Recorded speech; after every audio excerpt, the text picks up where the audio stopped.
Hey everyone, Wanderbot here, and I am joined by the wonderful Rhapsody. Just Rhapsody. I always have to stop myself because I remember the first time I ever heard of you, you were still Rhapsody Assassin. I also cannot keep my arms on the table because I shake my webcam. Got to get used to that. So I guess we might as well dive right in. I guess for people that haven't picked up on this, I'm trying interviews, and Rhapsody is my guinea pig. So Rhapsody, why are you Rhapsody as opposed to Rhapsody Assassin, and how did you even come up with that originally?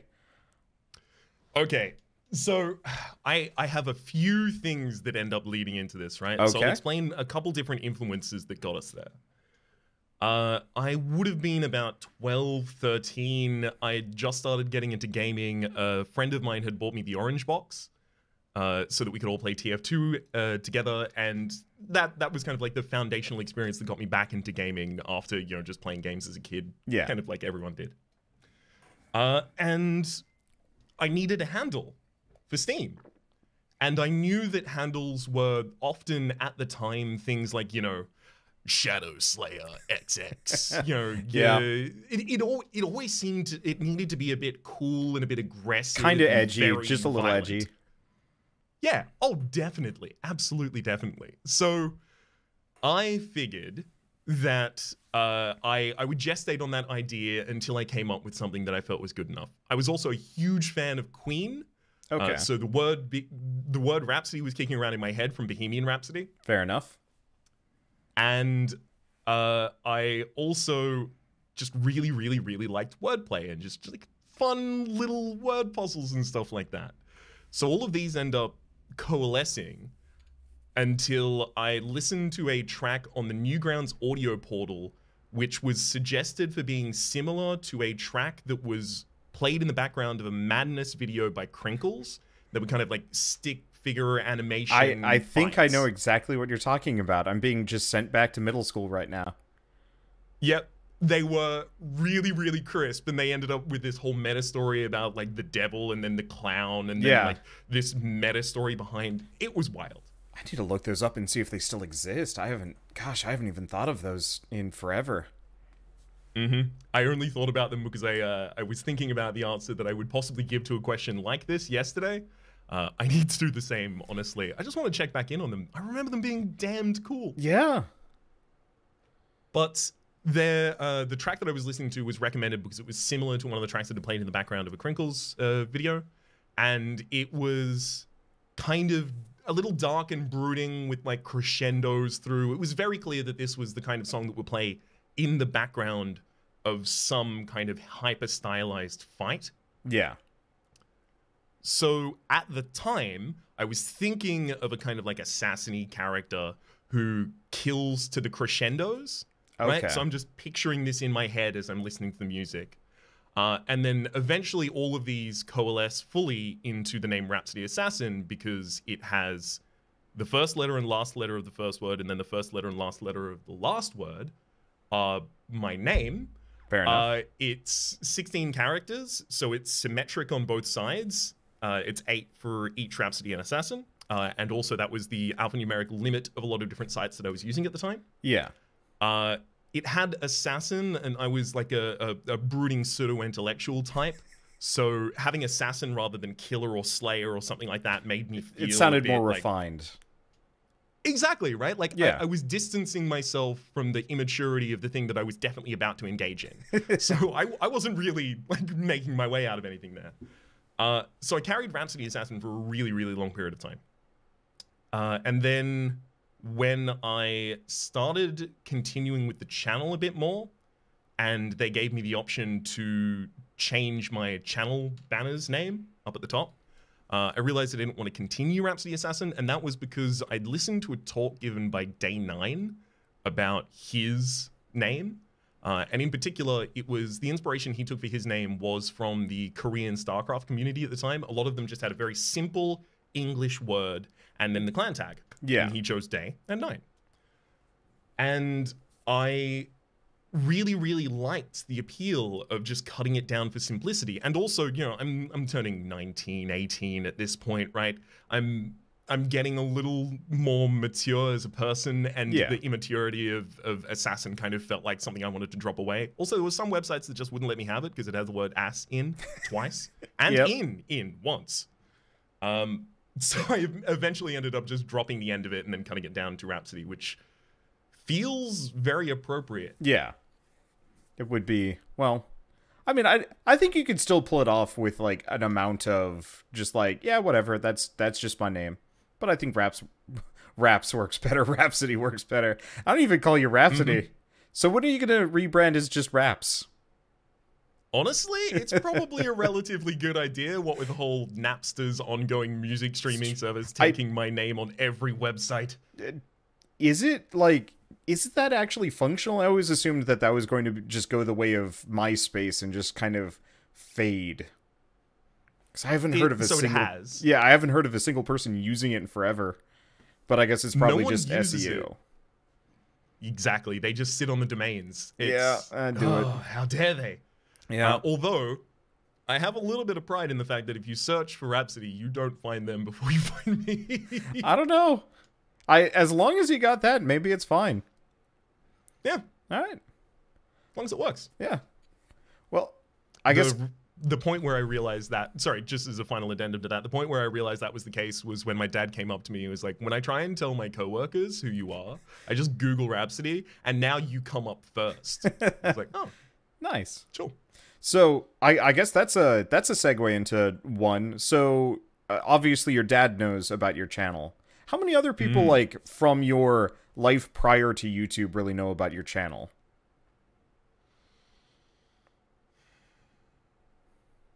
There are definitely people who don't know, but I also didn't really carry that many people from my teens to my adulthood. Yep. So, like, the family knows, but I don't really talk about it. They know because I started recording when I was in the house at the time. Yeah. And then it just spread throughout the family. I don't really talk about it because I don't know how to talk about it. Yeah. In a way. Like, what do? Like, it would probably be easiest for me to tell you I'm a streamer, but that's not actually what I do. Yeah. It helped when my cousin's kids got old enough to start watching people on YouTube. And then they're like, oh, you're one of those people. And it's like, yeah, I'm one of those people. Except for I don't swear that much. Why are you letting your 4-year-old listen to a guy that swears that much? But... Yep. I think I also managed to benefit from that in that my godbrothers aged up to start watching Minecraft videos on YouTube and then exploring from there. And that was kind of like a feedback that told my parents that, like, this is something that people who don't even know Ryan stumble across him through. Yep. And it was a level of legitimacy earned, I think. Yeah. So do you get that much where people... I guess you kind of know secondhand might know about you? Because I've had a few occasions... Sorry? Oh, I was just going to say I was in an airport a couple of years ago and I saw somebody watching one of my videos for Slay the Spire, which was just the weirdest shit ever.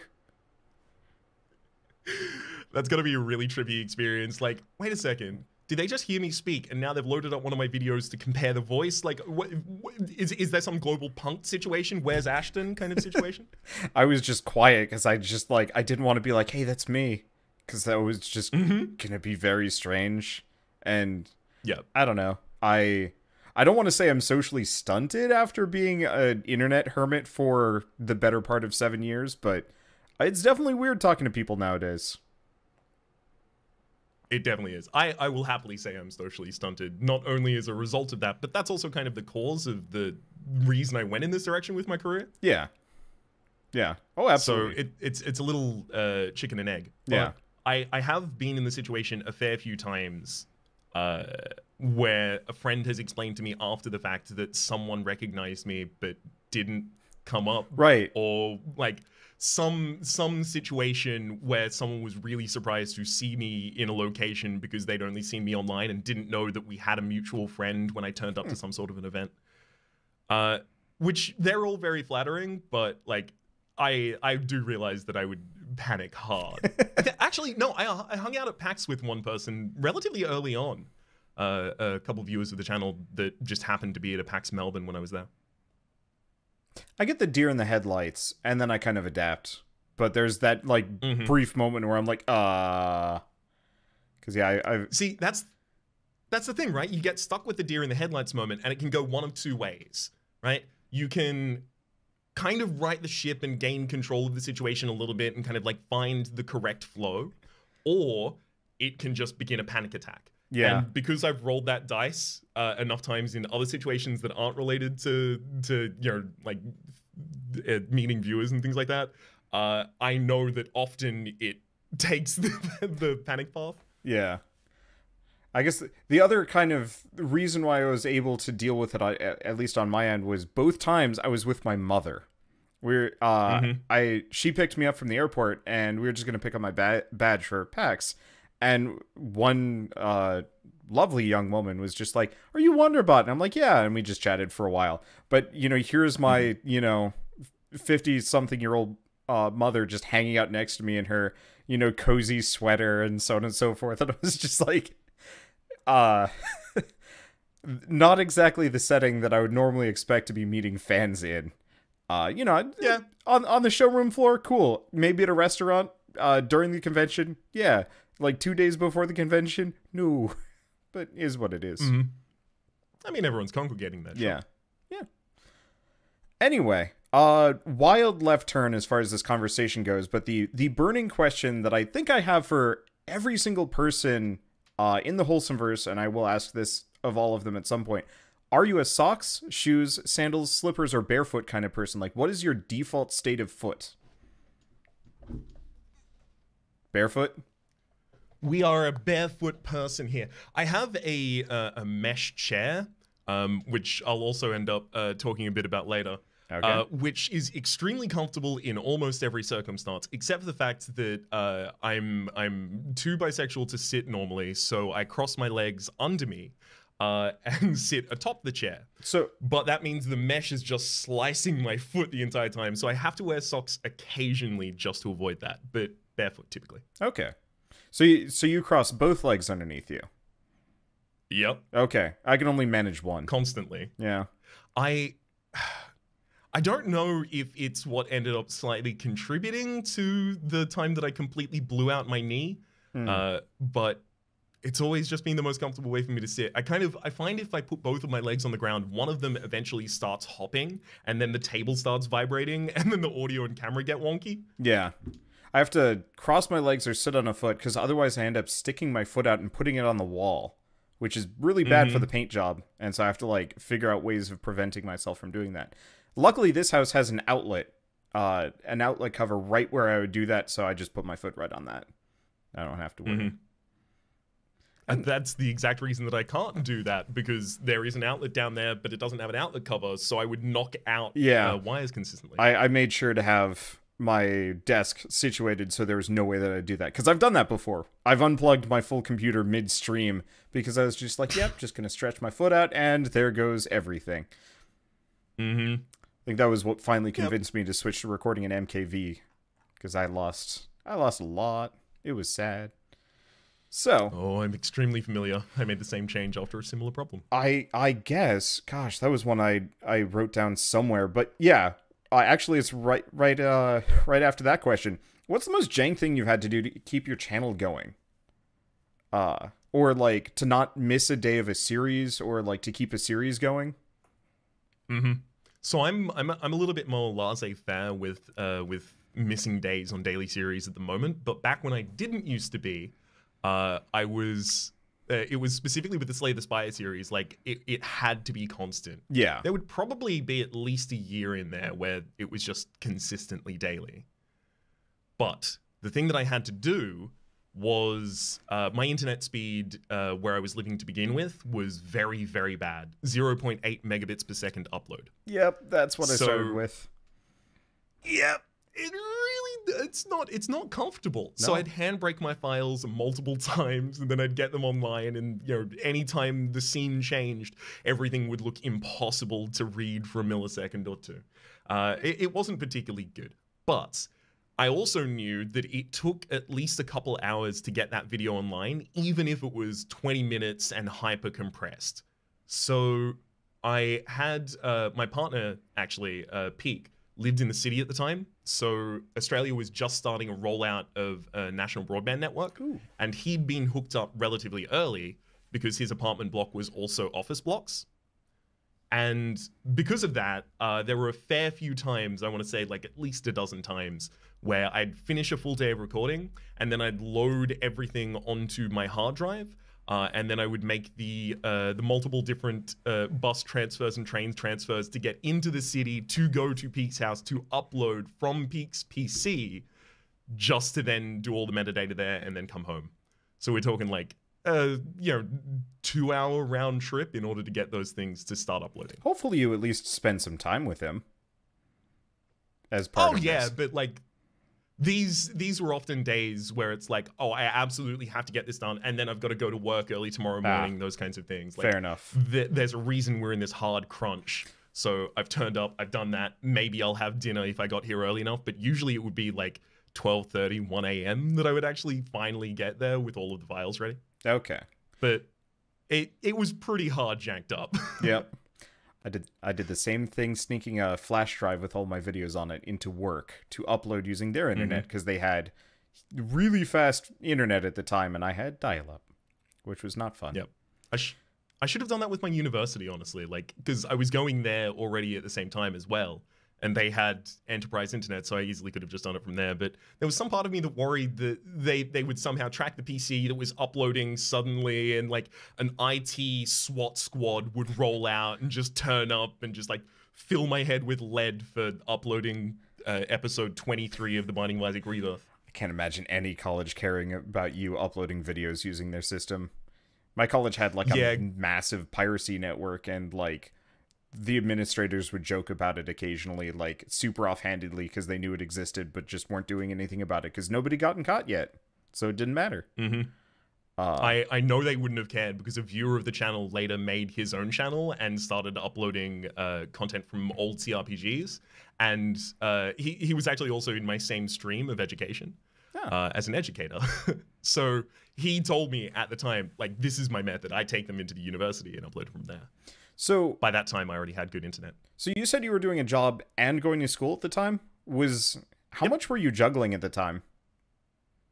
2 jobs in school. So I had full-time university, and although it was full-time university with 1 subject paired back, so you can be full-time with 3 degrees, or you can be 3 courses at the same time, or 4 courses at the same time in the loading that I was doing. Okay. So I was full-time at university. I was a casual at a international retail store.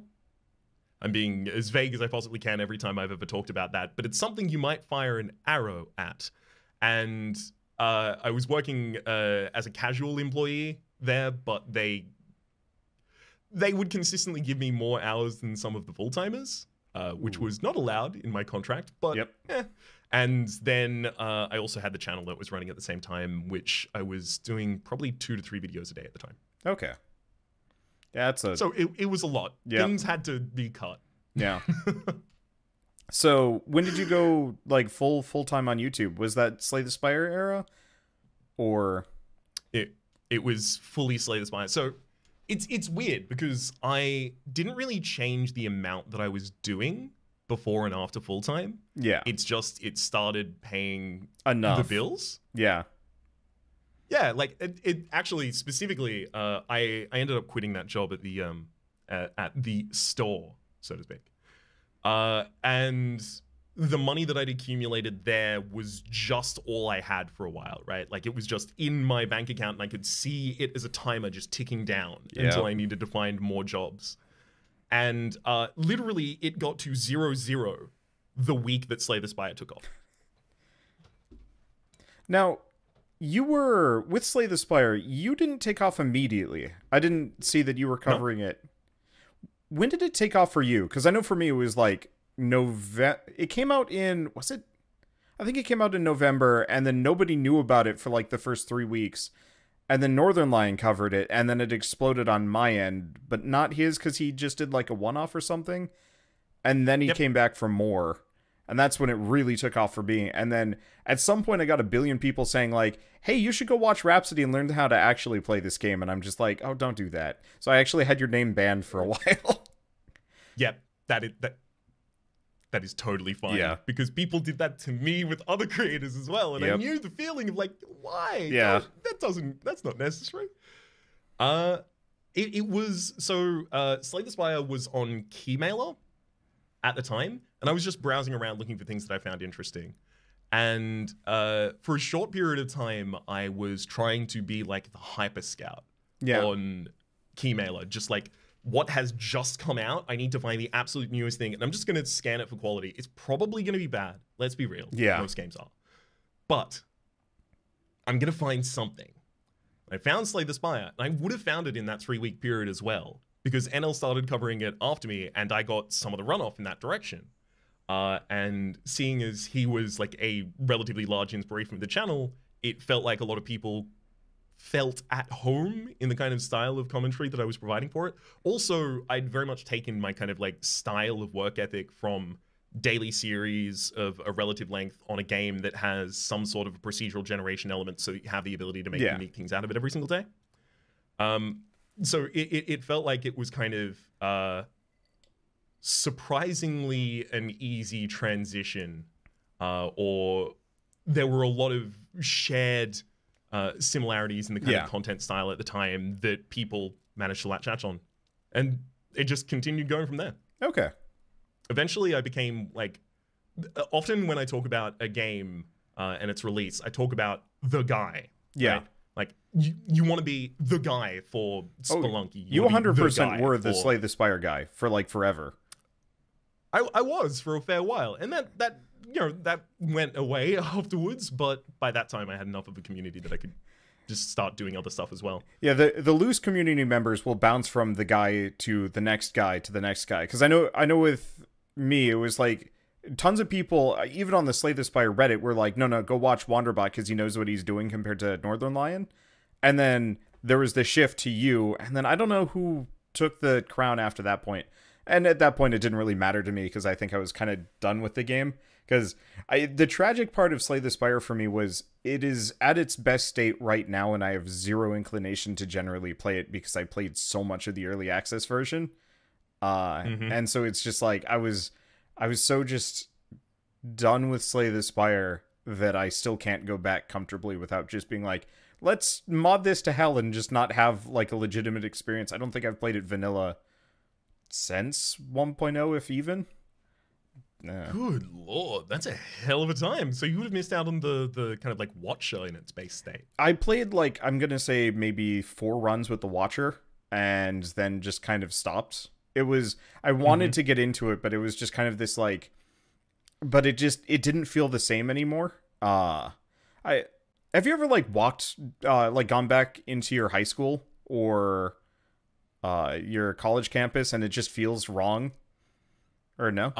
The last time I've been in either of those was the last time I was actively studying there. Wow. I would visit my high school occasionally, and it was weird going back in, and everything was different. You know, most of the teachers were the same, but you know, the decor was different. And then they renovated the whole place, and then it's just like, oh boy, everything is different now. And I haven't gotten into that building because I know it would freak me out a little bit. But yeah. I know that I have that with Isaac.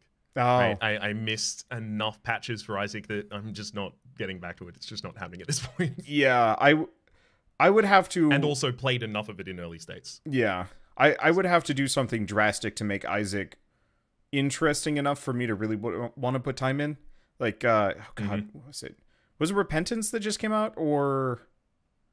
I forget the expansion. I think so. I did like 3 to 4 videos on it, and then I was just like, I don't know if I like this anymore. It's weird. This is equally familiar but wrong because of all of the changes and all the things that they did, and I don't know.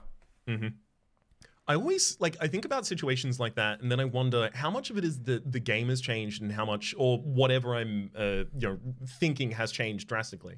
How much of it is it's changed, and how much of it is I've changed and my tastes have changed?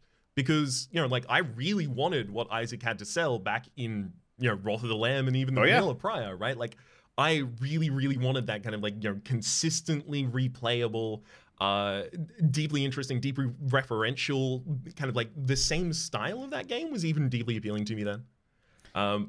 But I've found that in so many other locations since, and sometimes executed better. So I think maybe I've moved as well. Yeah. Oh, that's fair. I think the other issue that I have with Slay the Spire is Monster Train came out, and I think I just find Monster Train to be the perfect length and the perfect level of ridiculous that you can absolutely get in Slay the Spire, but it's so much easier in how Monster Train was delivered, which is weird because like I think on a like a totally dispassionate, analytical level, I think I prefer Slay the Spire more, but Monster Train just had that spark that makes it easier for me to go back to and have like a little bit more fun. I don't know. Yeah, if I'm gonna launch up like a random run of a deck builder to play, it's probably gonna be Monster Train before it's Slay the Spire. Okay. That's not to say that I don't, deeply adore and still love Slay the Spire, but it's Monster Train I find is easier to engage with and meet on its level. A lot of the decision making you can make, like especially in between nodes, like I've described the decision making Monster Train as incredibly dense before, right? But it's also quantized. You have these after fight positions where you make a selection of a card, you make a selection possibly of a relic, you make a selection of the direction you want to go, and then what you want to do in the stores or events that you happen to find there, right?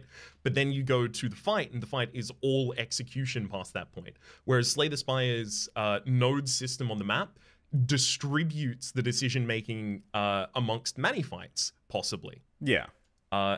I feel like I get to make much more impactful decisions when I'm making a lot of the decisions at the same time because I can align them all to the same goal.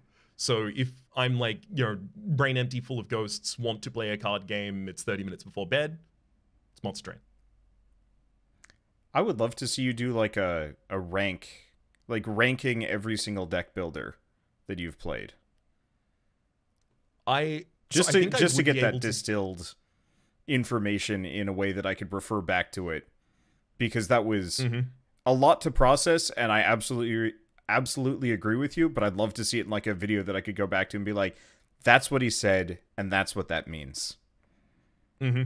I wouldn't find it unlikely that I could end up doing something like that in the future, but I find it very difficult to rank things directly against one another because if I'm about to play a game before bed, it'll be Monster Train. But also, if I want to get really, really deep in the weeds, right? And if I want every one of my decisions to feel as impactful as the one prior, and I want to have the experience of overcoming, like I don't feel like I've really achieved a giant thing when I completed 25 Covenant level run in Monster Train. But if I beat an Ascension 20 against the Heart in Slay the Spire, I feel pretty good about it, and I remember that experience more than I remember a lot of my C25s. I haven't even gotten close. I think I got to Ascension 3, and I was like, nope, this just ain't for me.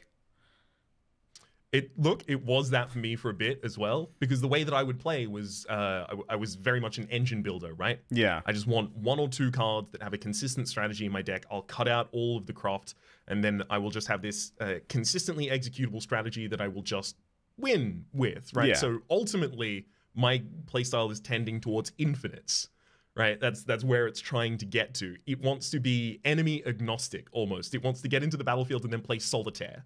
Yep. No interaction allowed. And Slay the Spire was simpler to do that with before the Ascension level started taking away a lot of the leeway you had to make not necessarily excellent decisions, or delay picking up your first card until halfway through the first floor because you just know you can deal with the enemies in your base deck and things like that. Whereas in A20, it's like, I need that Wild Strike. I just need damage. Yep. So I really had to break the way that I played games and approached games and then reform it in order to then branch back out into Ascension 20. Like, an example is the enemies in Ascension 20 add so many more things to your deck when they hex you, when they, just shuffle stuff into your deck like burns or dazed or things like this.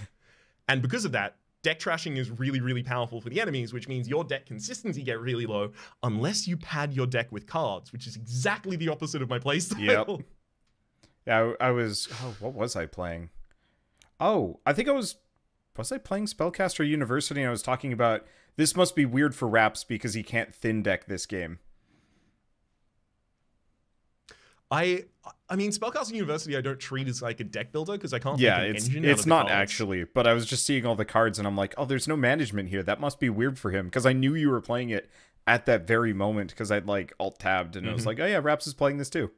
Because Roguebook also has like one event that allows you to remove a card and then the rest of it's just adding. yeah, that was weird for me. I'm looking forward to them adding more to that game eventually because I specifically stopped myself from playing too much because it was like, I bet if I come back to this in like a year, it's going to be perfect. But right now it's not. And I know if I play too much of it, it's not going to be perfect. Then I won't be able to play in a year.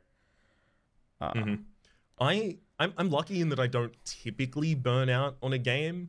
But the one thing that will do it to me is when a mechanic in the game does not do what it says it does. Oh. So I've been struggling sometimes because effectively what happens there is if a card doesn't do what it says it does or a relic doesn't do what it says it does, what the intuitive result of what is written on the text box implies, you end up in a situation where you can no longer trust any of the text in the game because what if I take that and it doesn't function how it's supposed to function? What if it's functioning aligned to this other thing that didn't function in the way that I thought, and then suddenly you can't even strategize in a game that is, for me at least, 3 hours of exclusively strategizing.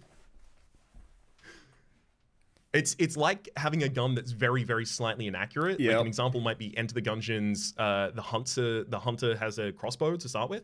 Yeah. Huntress, sorry, has a crossbow to start with. And it's very, very accurate. But when you desperately need it to hit the enemy directly in front of you, that's when it'll be inaccurate. And because of that, you can't trust it. Yep. I don't play as her. I pretty much only played as the Space Marine because that was the only character I had like an accord with. Everybody else just felt weird and wrong. Every single time I'd like need to get that shot they'd miss or just something about it. Mm-hmm. I mean, he begins with weapons training, so he has 20% reduced weapon spread, which is really helpful not only for his base gun, but also because you find a bunch of guns after the fact, and they are much more accurate as well. Yep. Let's see. I'm just scrolling back to the list. I should probably just start deleting the ones that we've answered. But that would require me to actually think about this. Oh, here. Complete. Go back to a thing. You were talking about how when you went full-time, you didn't really change your work schedule. And you were doing 2 to 3 videos a day. You've slowed down, though, right? So I slow down when the videos are larger. Okay. Right? When...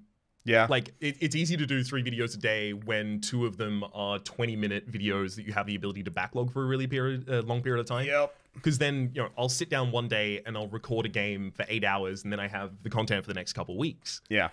But I can't do that with things like Roguebook or when I get like really in deep in the difficulty levels of any kind of card game, because if I try and do that at that point, I will, number one, destroy my brain. Yep. And number two, I will spend all day and I'll have 2 videos. So I'm in a little bit of a weird flux at the moment. I'm actually kind of moving towards, and definitely like extremely obviously inspired by your workflow of having the stream days have a demonstration of a game that is engaged with in a way that is available for chat at the time and incorporates them where relevant, but also doesn't do it to the degree that YouTube viewers would be off-put in any way. And then being able to export it effectively as a YouTube series. And like the point where I realized I'd succeeded in merging those styles and having people not necessarily know whether or not something was streamed or recorded was the point where someone said something along the lines of, oh, I think he records this on, and I was like, I streamed this. Yep. You didn't even know. You didn't even pick up on it. I see. The tell for me is always people saying, I didn't know you streamed, and I'm like, how? How did you not know I streamed? Like, you'd have to watch a very small subset of my series that I don't stream for that to not come across. Because I think every single episode of, like, especially any of my popular series pretty much was streamed. And, usually as part of that, I've thanked somebody for a sub or a bit or whatever. Because Frankly, the weird part is the only thing that the YouTube audience ever cared about was overlays. They did not like big overlays, and they did not like putting VOD in the title. Anything that acknowledged that it was a Twitch stream or a VOD, just instant. And so I've been trying to rebrand or like rethink how I do my titles for the Wholesomeverse Live stuff, because Wholesomeverse Live is just enough of that people don't pay attention to it, and it sucks because it's just like, but I guess I could just call it Wholesomeverse Co-op or just Wholesomeverse, but like it just doesn't roll off the tongue nearly as well as Wholesomeverse Live. But that syncs the YouTube videos just enough that it's like bugs me, and then I come back like 6 months later and the video's fine. So it's like clearly it's just my current audience has that small issue with it, and it hurts the initial momentum. But it's just like just watch the video. I definitely it's good. Experienced that. It would happen a lot, even when I was recording very specifically for YouTube on stream, like especially when I was doing things like, you know, The Watcher. When The Watcher came out, I was just streaming like very long hours every day of that week and taking highlight runs for YouTube because, you know, that's the most efficient way to have that workflow at the time. Or, you know, doing like a specific kind of like special event kind of thing.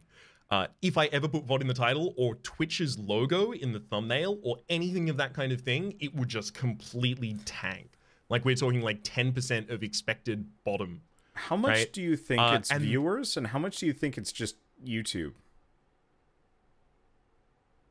I'm not sure I understand the distinction you're making. So, are the viewers allergic to the content that says VOD or Twitch, or is it just YouTube saying, no, we don't show this because we don't want acknowledging the competition?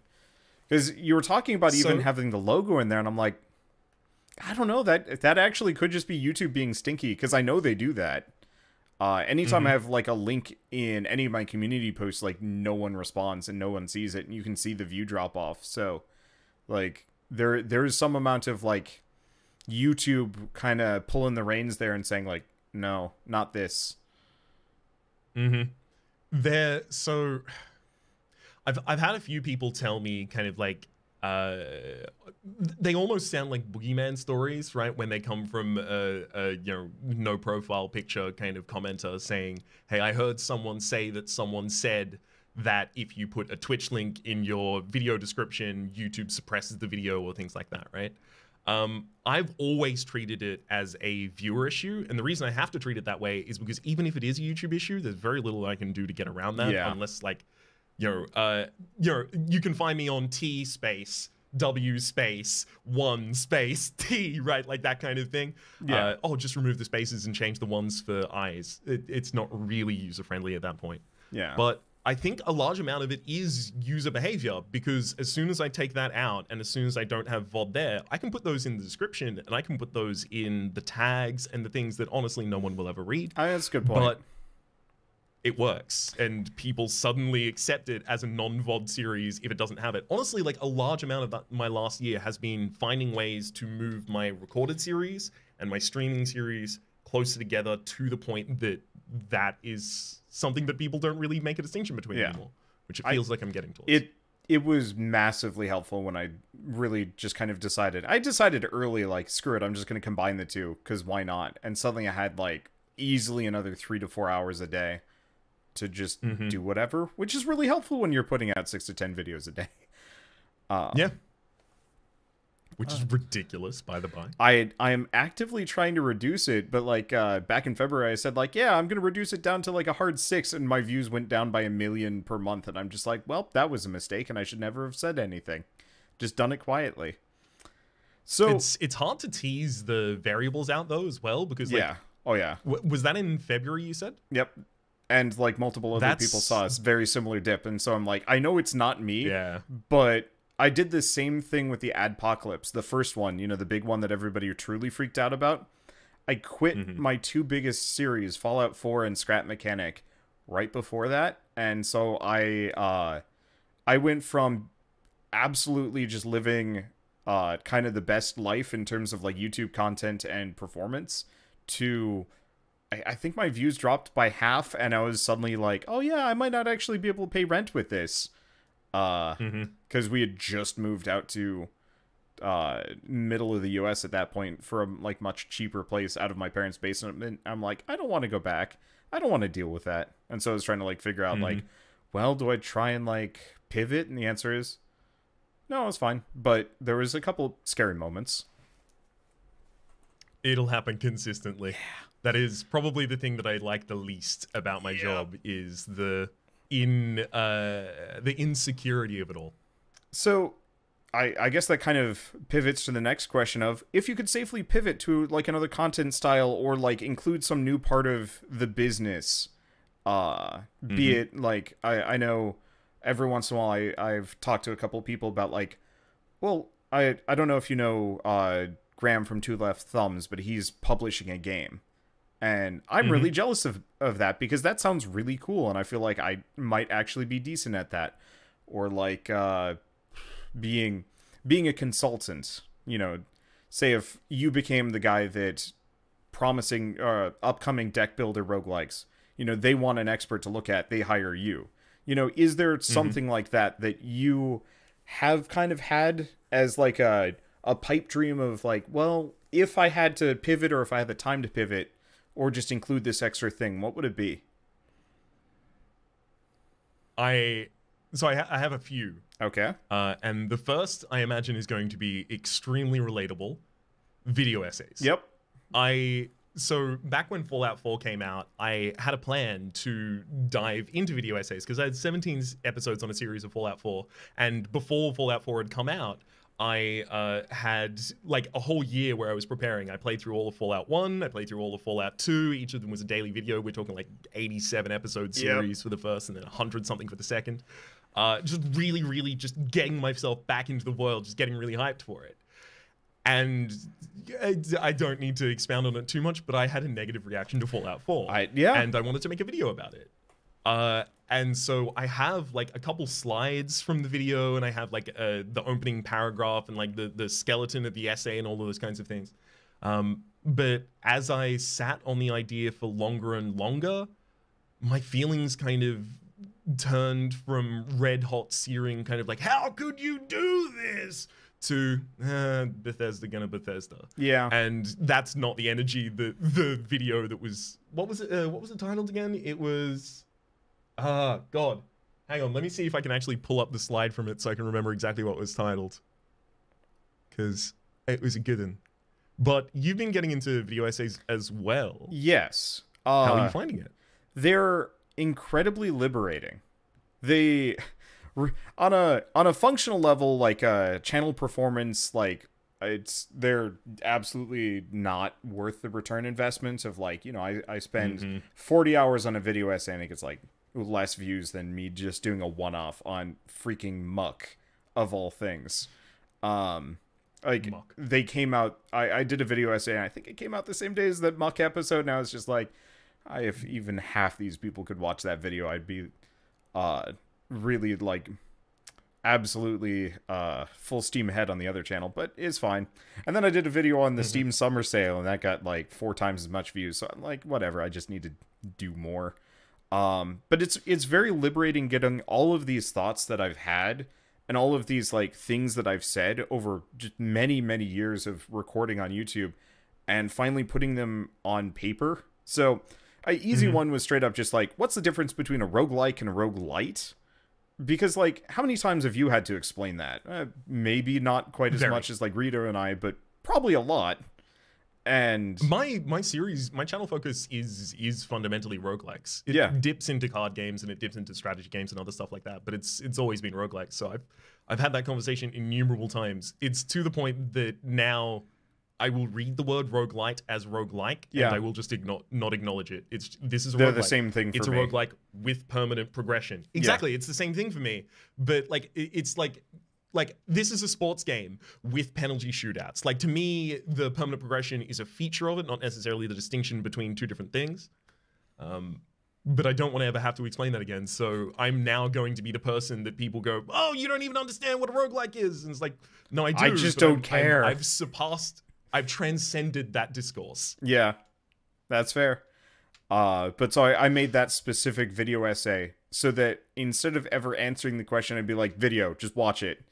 And so I guess the more recent one was backseat gaming, and I was just like, go watch that video. I'm not going to explain why I don't like what you're doing right now. You have to go watch that video before you can complain. And then they just don't come back, and that makes my life easier. But by putting words to paper and then back into video format, I feel saner, I guess. And so, unfortunately, I haven't been able to work on one in a while, so it's driving me a little nuts because I want to get back to it. I think I understand that I feel saner kind of position. So when I'm speaking extemporaneously, there are a lot of situations where I will get 15, 20, 30, an hour, 2 days after the fact. And I will have a flashback to the moment I said something off the cuff in my head and go, wait, no, that could be interpreted incorrectly in this way, and maybe it looks to me like, oh no, and then this person thinks this, and then it gets out of control. Yep. Which is obviously not necessarily good for someone who speaks extemporaneously as a career. Yeah. So I can definitely see like having the time to pattern them correctly, set up the rhetorical structure of an argument, and then massage it into your own style and something that you feel comfortable saying, and then presenting it. Could definitely feel like remove a lot of that stress. Yep. And then if it ever comes up again, I've already got that crystallization of the idea. And so I can just refer to what I've already done. Not just to say, like, go watch the video, but, like, my thoughts are set in that idea and that response to that idea. And so unless something drastic comes through and changes how I think about a thing, I know what it is now. And there's no feeling of, like, what was that again? I don't know. Yeah, it clarifies your own position on it for you because you have to interrogate it in the course of making that video. I will say, so video essays. Okay. I'd like to transition into... I'd like to do some more voice acting stuff. Yeah. That I feel is readily apparent in the fact that I've now managed to find a way to wedge voice acting into almost every series that I have in some facet. It's fun to do. Not just... It is, right? It's just fundamentally really, really enjoyable. It's not even just that. I would also like to do more acting things. A while ago, I had a series. I had a single video called The Weekly One-Off, which was about making something in a new style and teaching myself a new skill to be able to make it every week. But there was a week of voting beforehand, right? So it was actually a fortnight between the videos. Okay.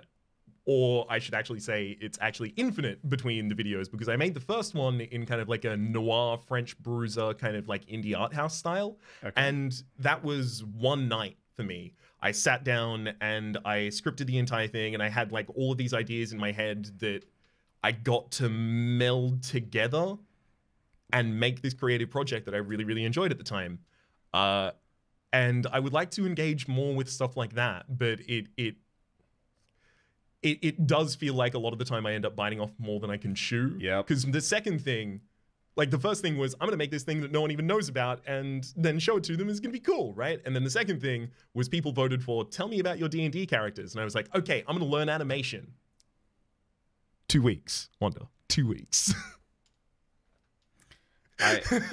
I know how to animate, and I said, I'm going to do an animated, like, opening to my next video essay, and it was brutal. And so trying to do that without knowing... Oof. Yup. I am prone to biting off more than I can chew. Yeah. But sometimes... Yeah. Sometimes I rise to the occasion, and then I grow a lot as a creator. I mean, even if you make it halfway, you're halfway to something. Yeah, exactly. Next time I try and sit down and animate something, I'm going to have the experience of when I was 15 trying to make a Mario Sprite compilation for Newgrounds, and also Weekly One-Off number 2 at my back, pushing me forward. Let's see. So that was voice acting as well, acting, sketch comedy. Okay. I really, really, really like to transition into sketch comedy because it's a realm that...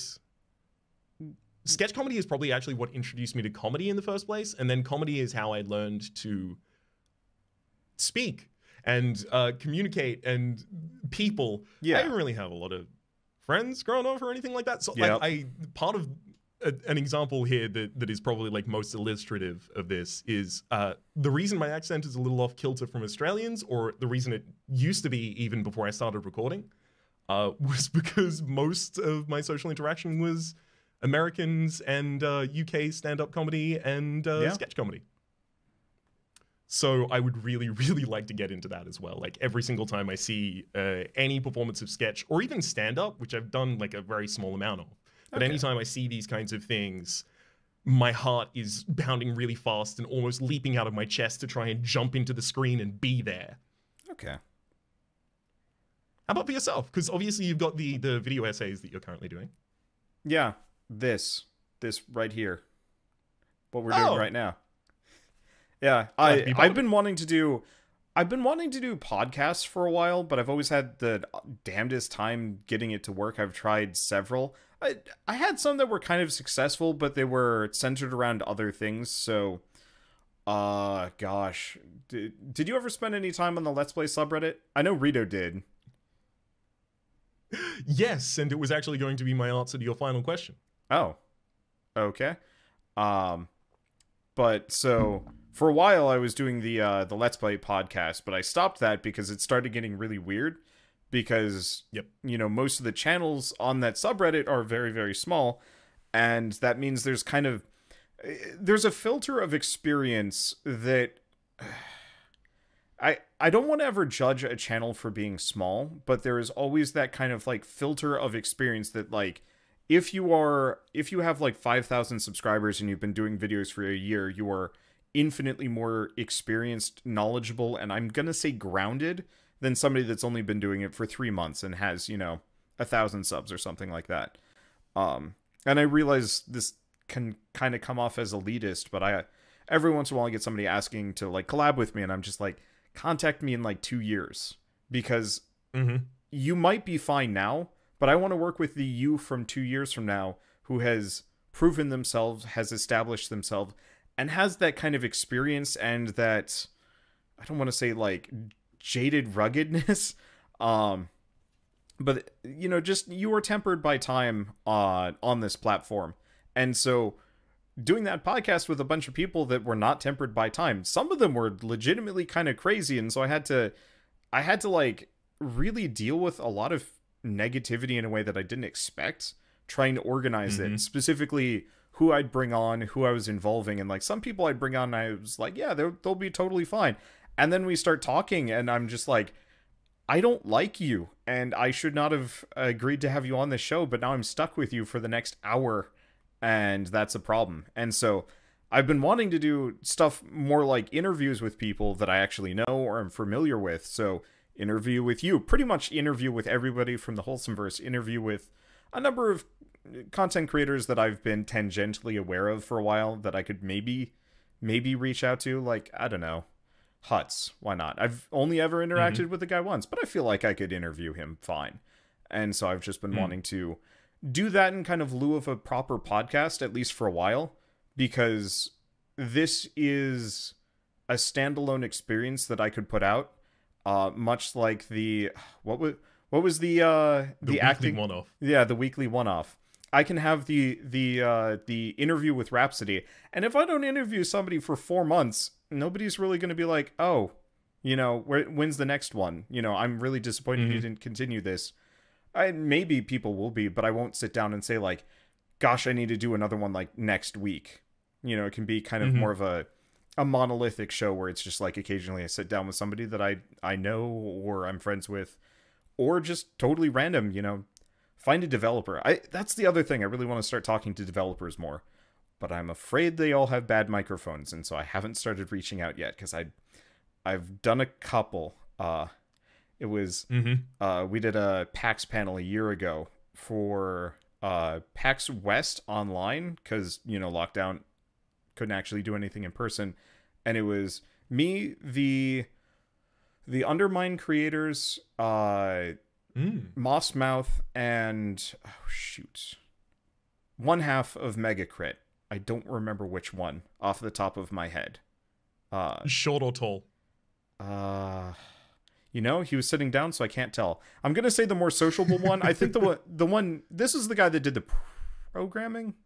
I forget. I could just scroll down and find it. But it's either Anthony Giovanetti or it's Casey Yano. It was Casey Yano. There we go.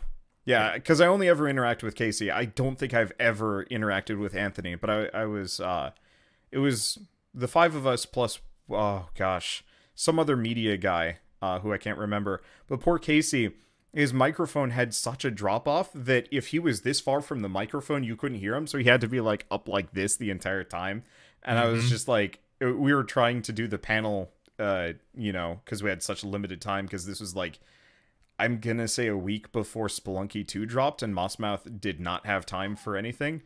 So we were doing tech support live, or at least I was kind of quietly doing tech support live for Casey.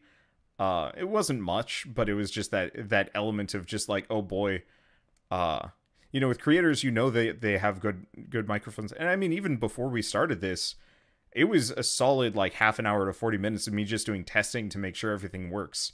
And trying to work through a developer, trying to get everything to work on their end is spooky to me. I imagine like it's going to be more likely now that more developers will have like, you know, reasonable setups. I'm hoping those so. kinds of things, just courtesy of the whole last year. Yeah, I bought a microphone from my brother right at the beginning of the lockdown, knowing that we were going to be in lockdown for a while, and it was here. This is my headset. It costs like $160. I think it was like $270 to buy the same headset for my brother, plus twice as much for like a Scarlett 2i2 or whatever it's called. And then the cords and whatnot. Like it was a solid like 50 to 70% markup just to replace it.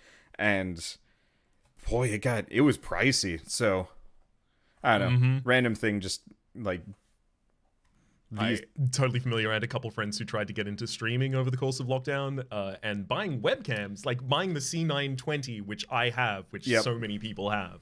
I'm looking to upgrade from it, but man, it's not the right time to do it at the moment because it was being sold for like a triple markup of what I paid 3 years prior. Like, ridiculous. And it's not even that good of a webcam. It's an okay starter one, but it's... Every single day, I have to go in anytime I boot up OBS and change all of the settings back to what I need them to be. So I just remember 3800 is the white balance that I need to set it for, 24 gain, then I need to set it to the -4 for the stop on exposure and turn off its auto features. So, I guess with that, that's a good segue into the next question, unless you had other things that you really wanted to work on. No, I feel like I've okay. my plate couple times filled over with that. So, I guess I might as well ask these two. So, favorite bit of equipment that you've acquired for your channel and or office, and also, what's your chair, and do you like it? Either order. So, first off, and this is advice that was given to me at the time by an audio engineer who was working in backstage for metal concerts. And specifically, I was telling him about the application that I was looking for. And at the time, a lot of people were using, they were using command line prompts to split out the audio from a video so then they could take it into Audacity and run it through a bunch of audio chains. Or they had all of these really, really jank workarounds to try and actually treat their audio, because YouTube was starting to get wise to, hey, your audio needs to be a little better than it currently is for the whole kind of like Let's Play community. But also... people weren't really ready for it. People didn't really know the way to navigate audio, and it's also like no one was really using, or not that many people were using Adobe Audition at the time to do stuff. OBS didn't really have that much in the way of audio filters, right? It was basic. That was really basic. It was so basic. It was a big problem, because I figured the only way that I was going to be able to meet my productivity goals was if I could straight up export from OBS, Open Broadcaster software. It's the software I'm using to record my screen at the moment. Yeah, this podcast. But I needed to be able to export straight from OBS and then take it just to YouTube. Yeah. Right? It also had to do with the fact that my computer was really, really weak at the time. So if I wanted to render out a video and then upload the video afterwards, suddenly I was staying up until like 8 a.m. so that I could get a video out. So I needed to be able to do that live. So I was talking to that friend about what do radio stacks use? So if you need to treat your audio in real time because you're live on radio, how are they going about it? They're a vocal application. That's probably like the most accessible direction. And he recommended the DBX286S, which is a preamp processor for an XLR mic input, and then also the Rode Procaster. But that's my mic is my mic. It's fine. But the DBX286S does live compressor, live limiting, live de-esser as well. It's got high frequency and low frequency detail. It's still recommended by a lot of people in the podcast and radio games. And this is something that I picked up in 2014. So 7 years ago. And it's still being made in the exact same model and recommended by the exact same industry leaders. So I'm really, really happy with it. And it was the thing that allowed me to transition to not editing after the fact anymore. Huh. I'm going to put that in the notes. I might as well just put that in the interview description. Why the heck not? Highly recommend it. Yeah. DBX286S. And your chair? I wish I could remember the exact name of it. It is a Ergo Human something something. It's fine. Is it good? Let me see if in the background I can pull up the invoice for it. It is incredible. It is the first time that I went from a work chair, which actually, so the chair that I had before this was actually the Marcus from IKEA, which seems like it'll be pretty familiar to you because it's directly behind you right now. But it had an issue where the lumbar support for that kind of directly lined up with one of my vertebrae. Yep. It was just not necessarily always that comfortable. And also it didn't have, or rather it did have sides, like arm panels for your arms to rest on, which I had to take off because otherwise it couldn't get under my desk. Yep. And because I had them taken off at the side, it was just, it was not a great situation, and my back was hurting a lot. And I'm a very tall boy, so I have a lot of back to hurt. Yeah, part of the reason why I'm asking is I'm looking to replace this, and I'm trying to get as many recommendations as possible. Mm-hmm. I can tell you exactly what it is. It was a Ergo Human V1 Deluxe Mesh Executive Office Chair with headrest. And my eyes bulged out of my GD brain when I saw the cost of like what a work chair is. Like Herman Miller's I was looking at initially. Yep. We have one in this house, but it's the cheaper model that's the sale, but it doesn't have a headrest. And so it's kind of like, but I want the headrest for the couple of times where I'm leaning back and really just kind of chilling. Whenever I do a card game, that's usually where I'm just like full lounge, because I don't play the hard card games. I'm like, all right, let's just come up with the stinkiest combo. Let's not think about this and let's just get comfy. But even then, like, you're not in real time, right? So you have the ability to kind of sit back. And exactly. I never even touch this headrest. I don't know what it is about my posture, but I'm normally the same way. Anywhere near me. My hair can sometimes brush it. And I'm like, oh yeah, I do have it there. But then sometimes I lean back and it's like, oh yeah, I kind of need that. But anyway. But yeah, I'd highly recommend this chair. Honestly, it's everything I needed it to be, and my back doesn't hurt anywhere near as much as it did prior. Yep. Yeah, I had That's all I needed. I had one of those like cheapo Office Max chairs. I don't know if Office Max exists in Australia, but it was like a $150 fake leather office chair, and they're like, yeah, this is rated for sitting in it for 8 to 10 hours a day. And like I had like a back brace to just keep my back functional so I could, continue working.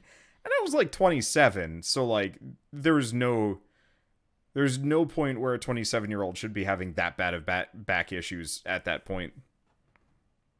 Yep. I would have been 26 when I changed this chair. Yep. Just to ward that off. It's like, I know, like, my dad is as tall as he's a little less tall than me now. But he had back issues throughout his life and had been very, very, very sage in providing advice along the lines of, hey, I know it doesn't seem like a problem now, but you will regret this.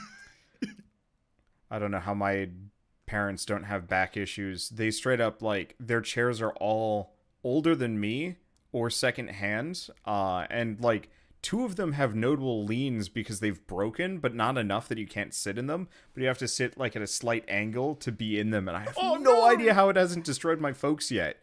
But they still use them. they both grew up in like relatively poor environments, and so they do not replace anything until it's truly unserviceable. So like one of the chairs, the back snapped off while I was sitting in it, and my dad looked at it, took a hacksaw, cut off the rough metal, and then just uses it as a sitting stool now. And it's just like, I mean, I guess it works, but I just like, if I tried that, I would die. So I don't know how they're making it by. Doesn't matter.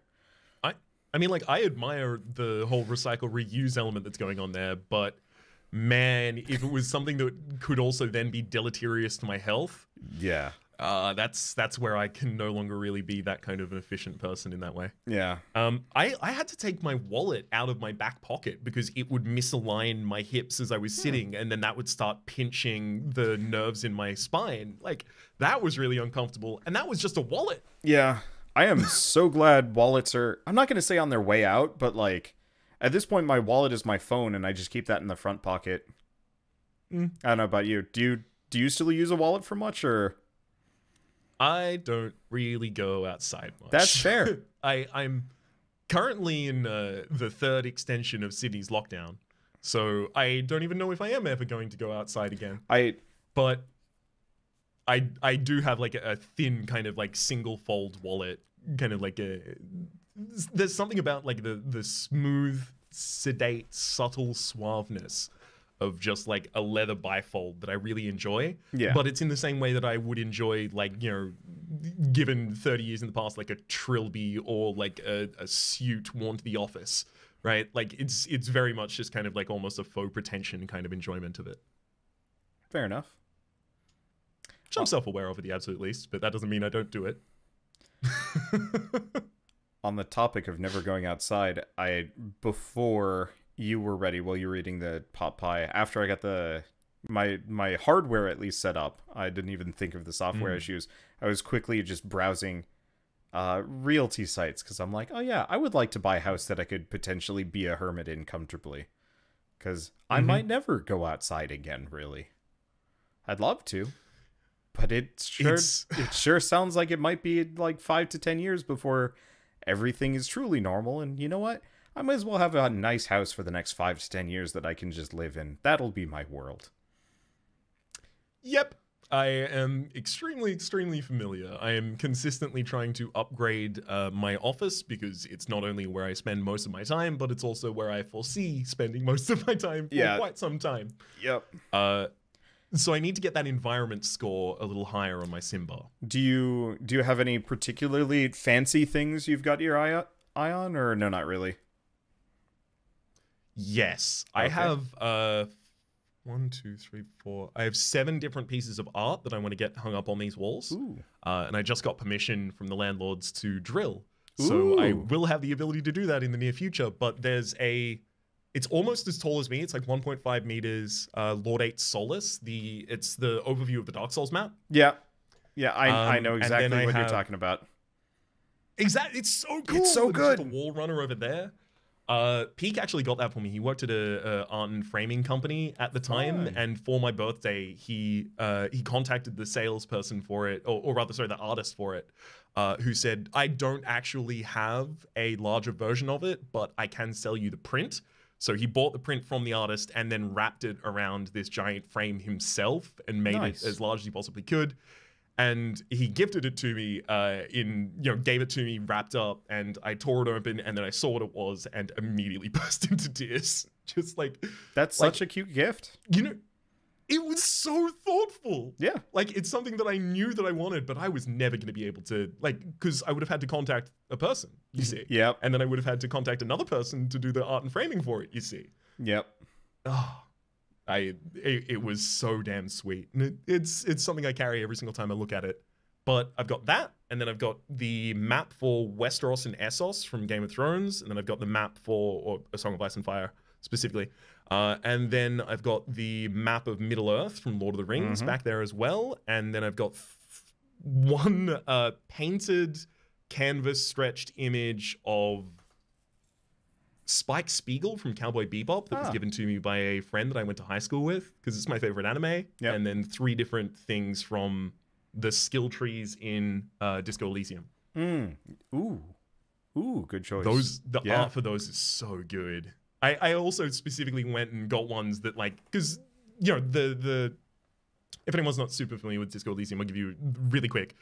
There's 25 different skills, and each of them is effectively an internal voice that your character experiences in an internal dialogue with himself that will help you decide what to do. So if you have really high investment in Encyclopedia will talk to you and say, hey, that's a plant, it does this, blah, blah, blah, blah, blah, but it does my favorite thing that an RPG does, CRPG specifically, where if you are too invested into something, it's bad for you again. Yep. You're too into Encyclopedia, you've missed the fact that your partner is crying and you should comfort them because you're thinking about like you know, the handle of a briefcase that you saw 4 years ago, right?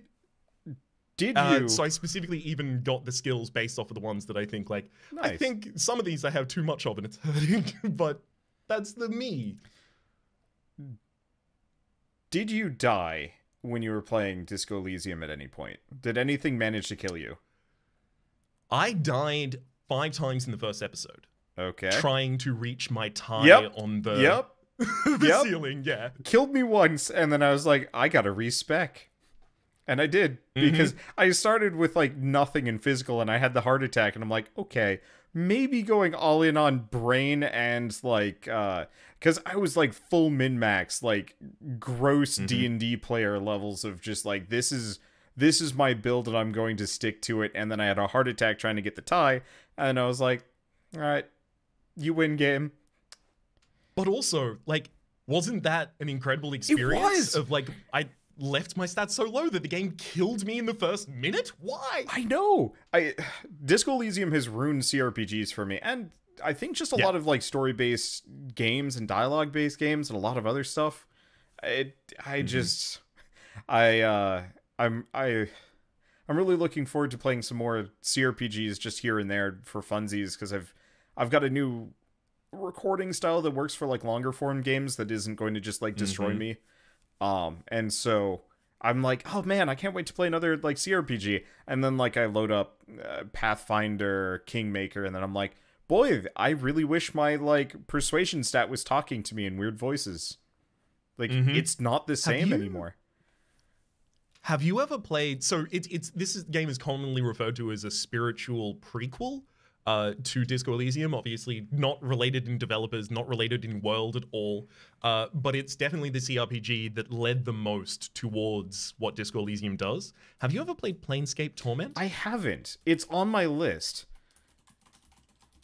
But it is one that, like, my engagement and appreciation of Disco Elysium and then looking for more things of the same ilk has led me consistently back to Planescape Torment, which I need to play. Yeah, I'm right there. I went back to play Baldur's Gate 1, the enhanced edition, a couple Christmases ago, and it was just so rough that I'm kind of like, I'd like to, but I know that modern sensibilities have kind of, I'm not going to say ruined it for me, but that I'm so spoiled by certain modern design standards that it's a little hard. I'm actually having that problem right now. I've been playing Shadow of the Colossus, and boy, let me tell you, riding that horse sucks. Everybody loves that horse, but it's not fun. I have to be like mashing the triangle button. So I'm playing the game with this on the right stick, this on the horse button, and this on the aim bow button.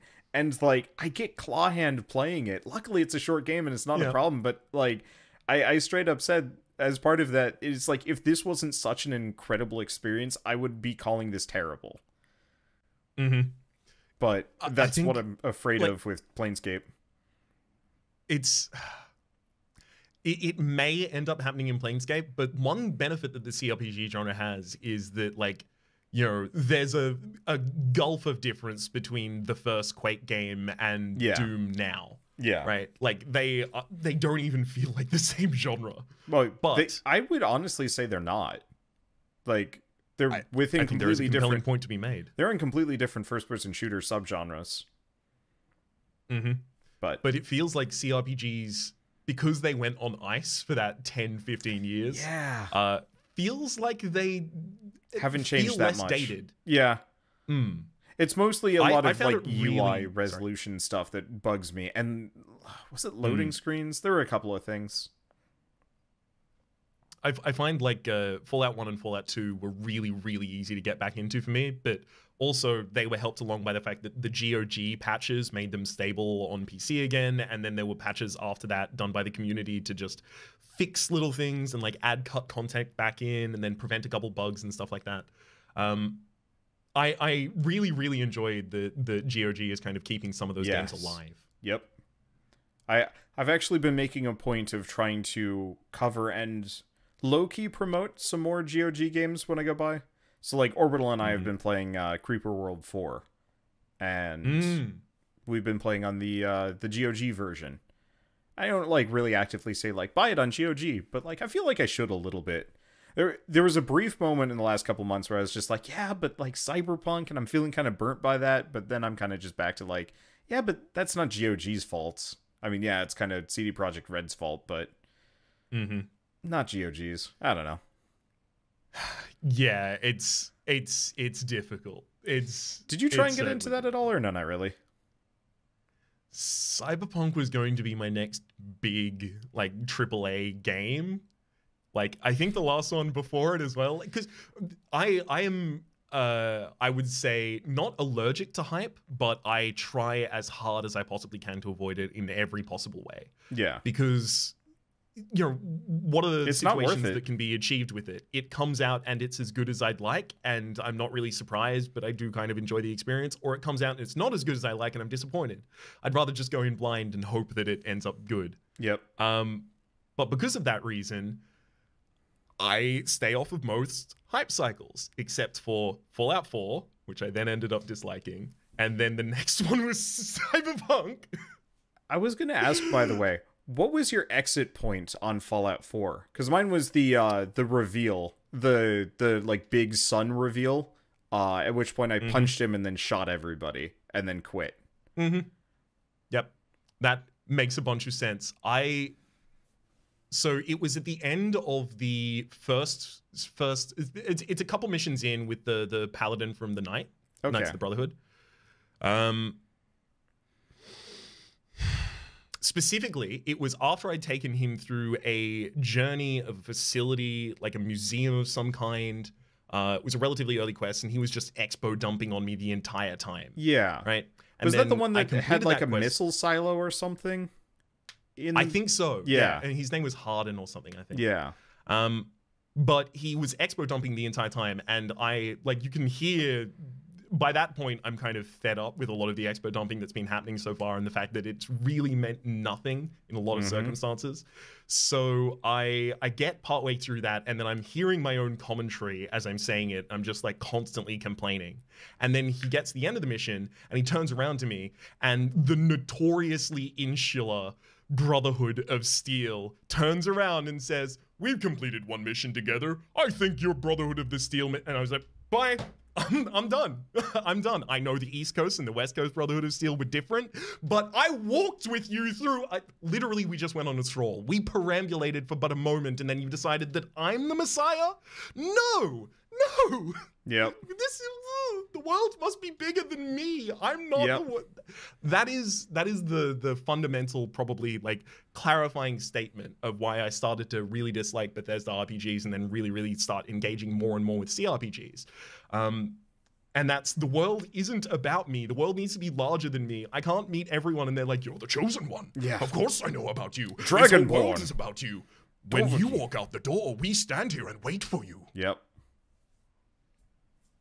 But it was the info dumping, and then what I felt was like a violation of the own lore of the game to make just useless lines happen. Yep. I wish there were more games where you weren't the main character. Oh yeah, I would love to have more games that make me feel small and insignificant to the vastness of something. Like, I think I would have enjoyed that in No Man's Sky, but then No Man's Sky came out and debacle, fix, everyone loves it now, but it's too far away. I'm not going to play it at this point. I would like to get a group of us to play it for like an afternoon, because I think it would be kind of fun. But that would be about it. I don't think I'd want to actually spend a lot of time, but it'd be kind of fun to see like all of us have one collaborative base, and then to delete Orbital's bedroom. And then send him into space. Yeah. Like you will now achieve your namesake. Yeah. Like I feel like there's all sorts of things that would make that fun, but the core I feel like the core No Man's Sky experience I've completely just disconnected from, and I can never go back. The first, I'm going to say first couple months of that was actually really fun for me just because it was a nice game to zen out with. But now it's just like, I land on another planet and I'm like, boy, this looks like this other planet that I've been on 20 times. I just lost it. It is what it is. That's where procedural generation that kind of like tries to bite too much off of the apple ends up.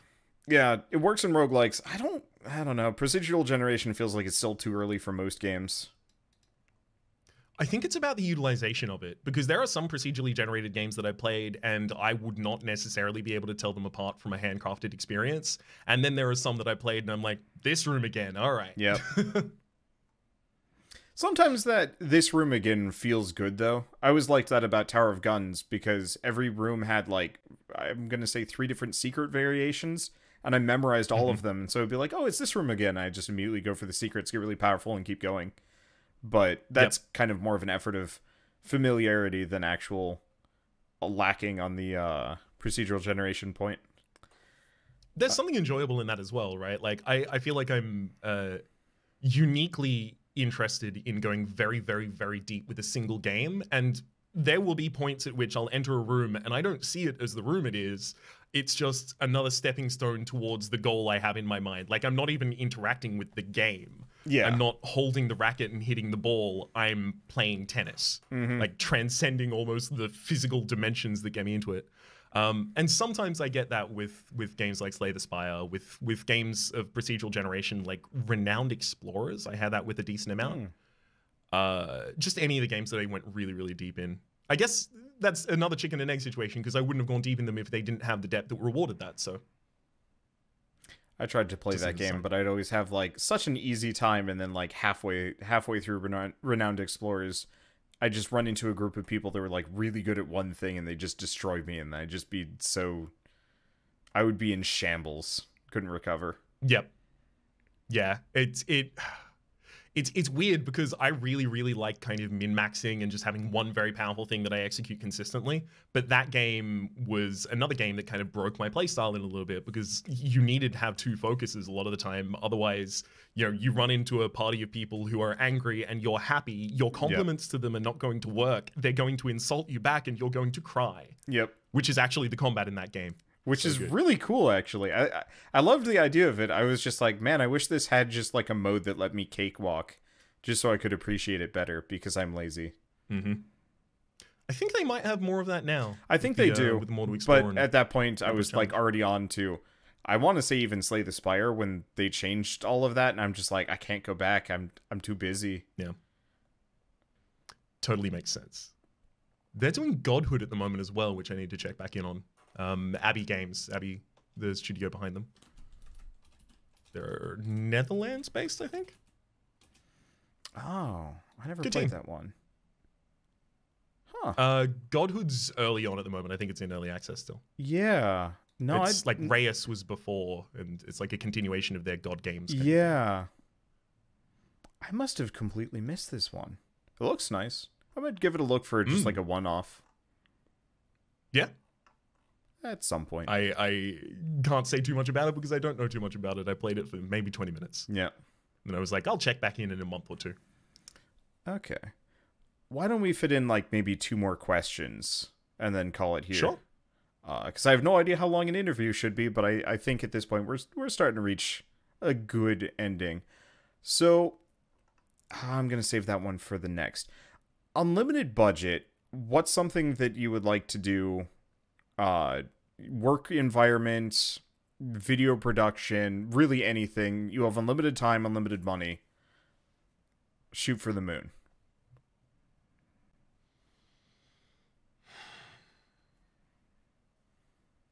Okay. For the moon, you say? Yeah. Okay.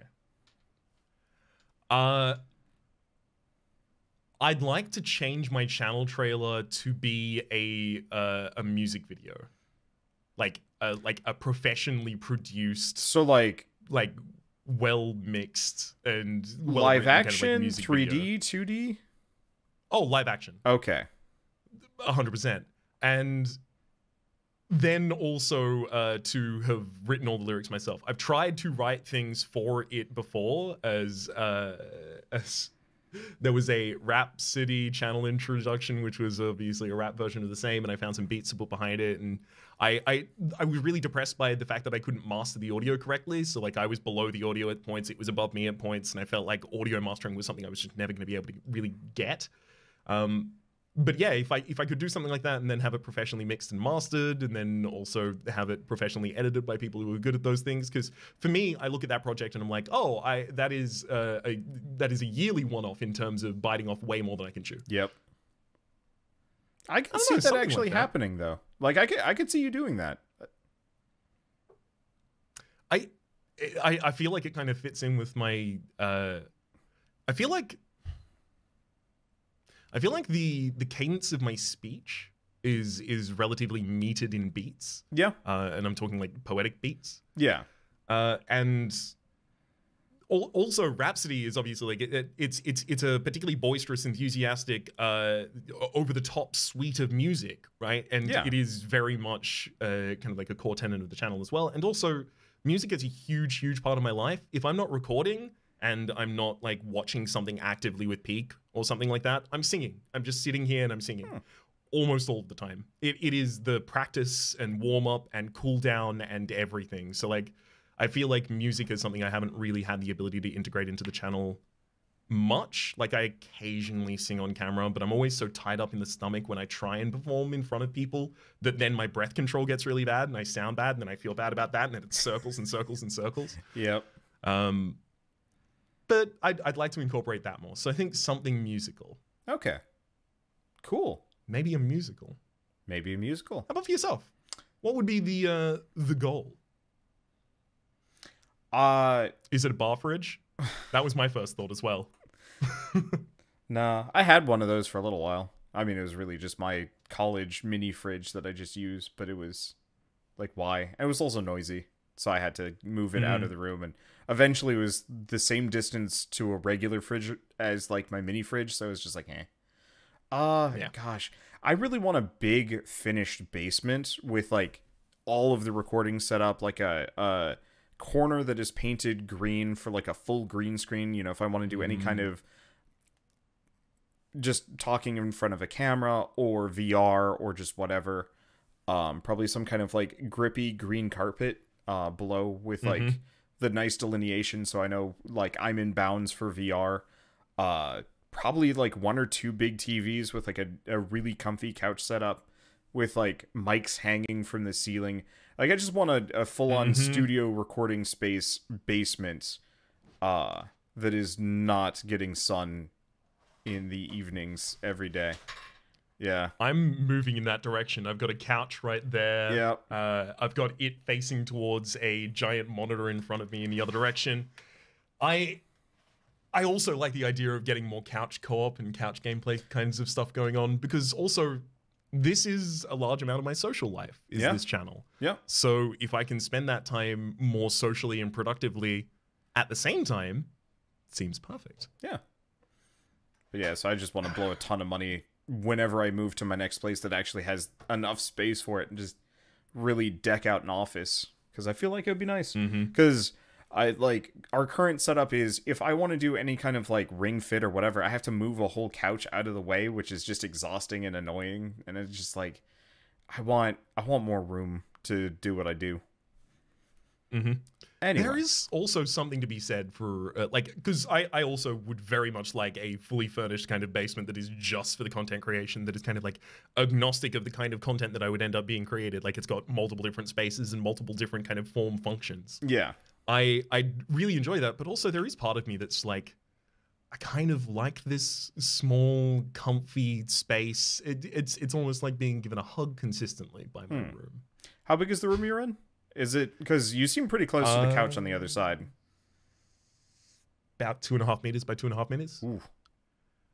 It's maybe 2.5 by 3. Okay. But it's not particularly large. It's almost twice as large as the office I had for a year and a half before this. And I was comfy there as well. I'm a relatively big boy, but I'm fine with quite small spaces. I just can't handle all the cables running all over the place. Drives me mad. Mm-hmm.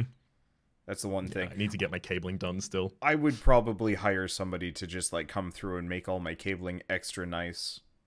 Or just get my partner to do it. I could see her liking cable management. I'm not. I just functional and out of my way. That's all I need. But like I was seeing like Vlad's, and he had all of his cables like bundled up on the back of his desk, and that looked really nice. And I was like, I should do that. And then I forgot. Yeah, cable management is always one of those things that's a very high priority until you realize, wait a second, this is currently not impacting me. I can always push this into the future. Yep. And then it continues going. Yeah, I had a couple of like pullback moments today even where I'm just like, no.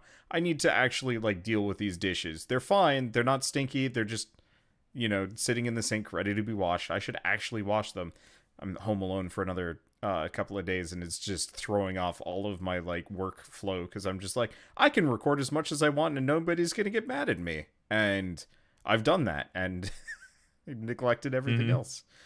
Yeah, exactly. The 10-second run back out to the kitchen in order to eat the fastest thing and then put the plate back in the sink. Familiar. Yeah, I've eaten nothing but sandwiches pretty much for the last couple of days. I love sandwiches. They're not getting old. Sham sandwich. Yeah, they're so good. Sham sandwich, sorry. Yep. Classic. Let's see. Anyway, I guess second to last question. Who do you look up to in the industry or just elsewhere? Because I know you mentioned that you'd kind of modeled some of your channel after Northern Lion, which I'm sure is a very common experience probably between like you, me, and like half the Wholesome verse. To be clear, so yes, I definitely look up incredibly to Northern Lion. This is not going to be a to be clear distancing kind of thing. Yeah. It's more the reason I found Northern Lion someone to look up to in the industry at the time was not just like it's a chicken and egg thing again, right? Like it's the reason that I found him to be so important in the community and the industry and kind of like a kind of like guarding star, like this kind of like this font of direction was not because I wanted to be like Northern Lion, but it's because his content appealed to me because I was already appealed to by that kind of like witty, wry, almost sardonic, sarcastic kind of humor, a bit more mature, a bit more laid back, a bit more reverential, not necessarily over the top in any which direction, especially at the time. Yeah. And so that his channel showed me that there was a space for that in the Let's Play community because there wasn't. Yeah. In the public perception and especially at my perception at the time, right? Like it was, a lot of people screaming at horror games and a lot of really off-color jokes and a lot of like very specific targeted bigotry and just like weird stuff. Yeah. Bad vibes. Yeah. In the community broadly at the time. And he and his content taught me that didn't have to be the entirety of it, that there was a place in media creation for someone like me. Yeah. And similarly to him, Day 9, who I've also mentioned previously, specifically the Day 9 Daily 100, where he talks about his life story, right? It's a long kind of like emotional piece. He's like relatively young in it, but he's reflecting on himself and his work and the community he's built up and the ways that it's affected him, how he's changing as a person, right? The kinds of decisions that he made at different crux moments in his life to choose to be a better person. And his positivity and kind of like self-writing guiding star of morality was really, really appealing to me as well, because I didn't feel like I was good for public for a very long period of time, right? Like I felt like I had a lot to fix. And he kind of demonstrated a path for that in kind of like in these kind of media spaces, but also as kind of like a masculine kind of version of the same thing, which didn't exist a huge amount at the time either, especially online. So him and Day9, so Northern Land and Day9, both heavily influenced it. People I look up really heavily to as well still. Man, I don't know. I feel like I would start just naming people I like H Bomber Guy. I find like really creatively inspiring consistently. I've rewatched almost every single one of those video essays dozens of times. Like they are a calming thing for me to put on in the background, as well as to just analyze the rhetorical structure of at the time. I just find them deeply interesting in the way that I can see, if I've seen this video essay before, I can see how you're setting up the point that you're going to make 2.5 hours into the future. And those kinds, the construction of an argument and the construction of rhetoric is something I find deeply interesting. And obviously, you're similarly a kind of like masculine figure of kind of like a self-guiding star of morality in that kind of industry. I don't know. I think I'm going to say those three, and then I'm going to say my dad. That's fair. He has led by example his entire way through through his life of being the kind of person that I ultimately want to be. That's cool. It's good going. Yeah. It's just gonna get overly saccharine for a second, but that's fine. It's good to actually have a solid relationship with your family members and actually look up to them. Mm-hmm. I would be lucky if I turned out to be anywhere near as good as him, which is a comforting thought. Yeah. All right. And last one, what's your exit plan? And I guess also kind of what was your backup plan? So I guess what was your backup plan if you didn't manage to become a content creator, and what is your exit plan now? Even if it's like the backup plan, 1,000 years, 50 years in the future. Or just a totally unrealistic one, like starting a game company and then becoming a card mogul.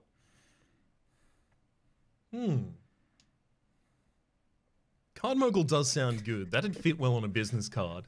I could have a really good business card if I were. You could still put that on a business card. Like, just call yourself card mogul.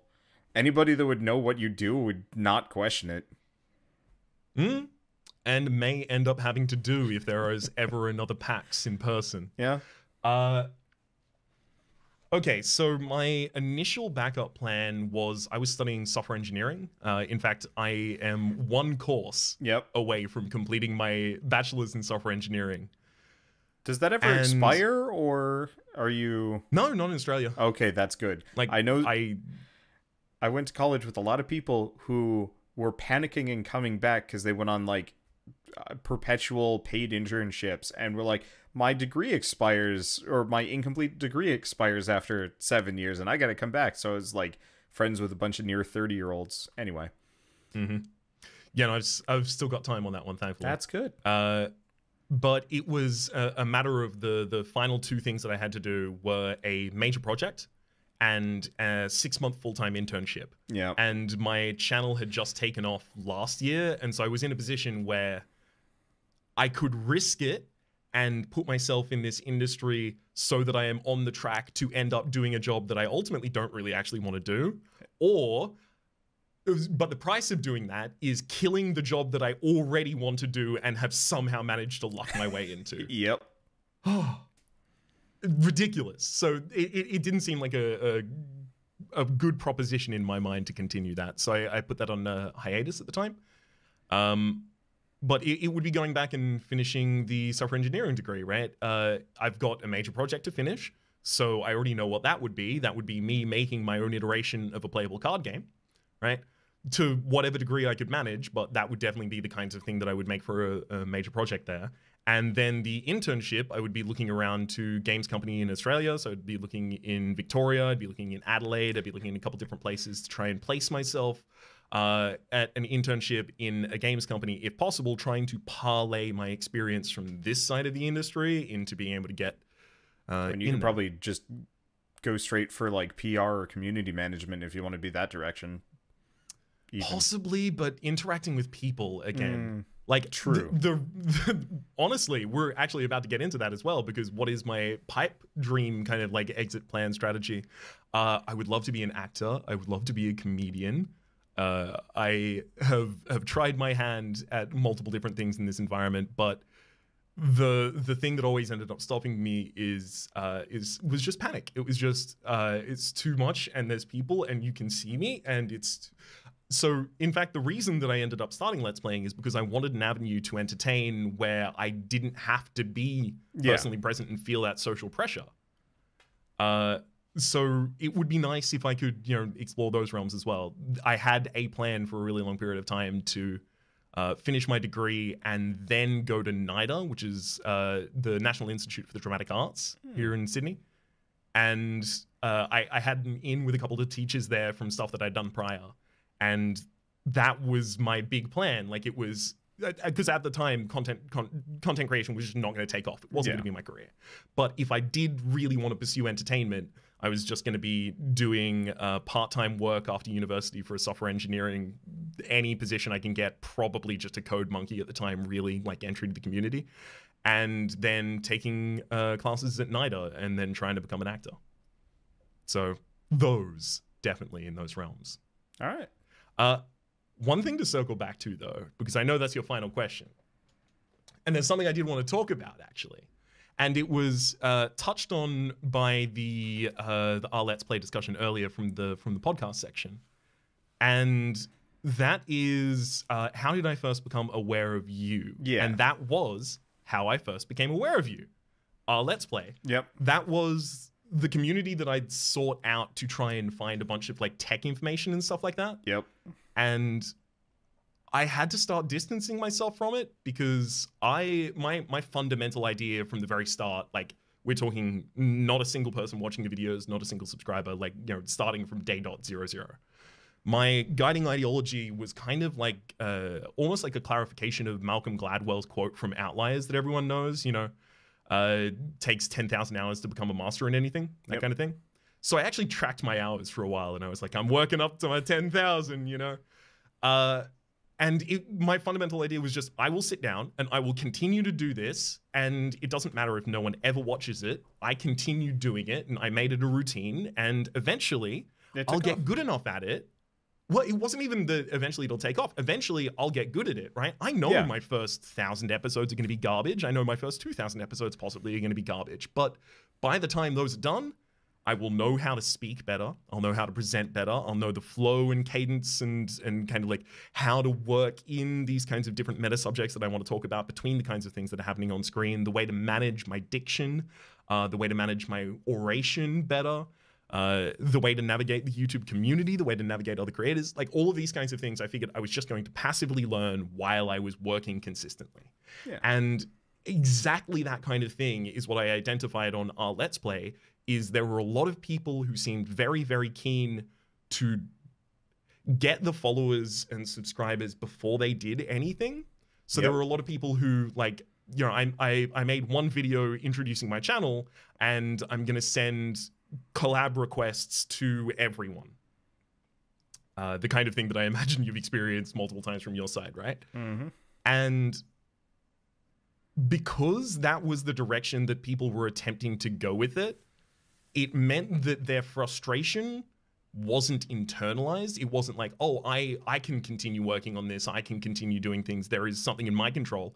It started to become externalized, and the community became really, really bitter at large, right? Instead of becoming like, how can we learn from the kinds of things that you did to make you successful? It became, oh, that person only blew up because they played the right game at the right time, and my channel's so much better, and I know I only have 2 videos, but I would have 400 subscribers if that person subbed me right back. Like it was just a really, really weird environment. So I had to bounce back out of that as quickly as I possibly could. But that is how I found out about you. I think I would have seen one of the episodes of that podcast almost certainly. Yeah. I had seen you interacting with the community a fair few times as kind of like one of these figures that was like, after you, I think Dre was like another one of these figures that was like relatively large, that a lot of people were kind of like taking inspiration from, who was relatively active in the community. Yeah, and we were But both moderators for a decent while until the community toxicity was like too much for the both of us. I think we quit in the same weekend. We were just kind of like, yep. We don't want to be mods anymore. We don't want anything to do with this community. It is gone off the walls, and we would like to stop now.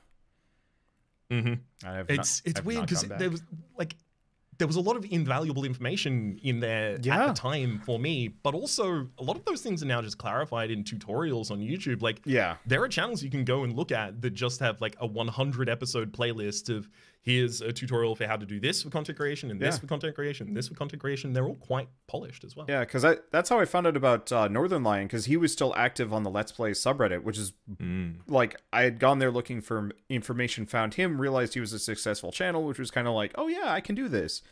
But he had post upon post upon post on like SEO, technology, just all sorts of things. And I was just like, oh man, this is great. And I got really invested in that community. I'm going to say that's about when a lot of other people did, which is part of the reason why the community started getting worse and worse. Because there was like a certain point, couple months, I think, before I became really active there was when they drove Markiplier off the subreddit. Yeah. And I think that was kind of the death knell for that community, because nobody was managing the toxicity well enough. And like, I kind of beat myself up for not being more aggressive about it. It's like just banning people left and right, because now that I've been in the game for almost 8 years, it's kind of just like, I should just ban anybody that is somehow dragging things down, because they're almost never worth it. And that's what I should have done there, because I bet I could have actually kept that community a lot better had I done that, but that would have required so much more work on my end that it wasn't actually worthwhile. Yeah. I feel like internet spaces and the curation and moderation of them is coming a long distance over the course of the last 5-10 years, especially the last 5, because it feels like I've tweeted about this before, but it feels like we're relearning the social mores that we learnt in the real space, but then decided didn't apply to the internet. Like, oh no, you should never delete a post. That's censorship.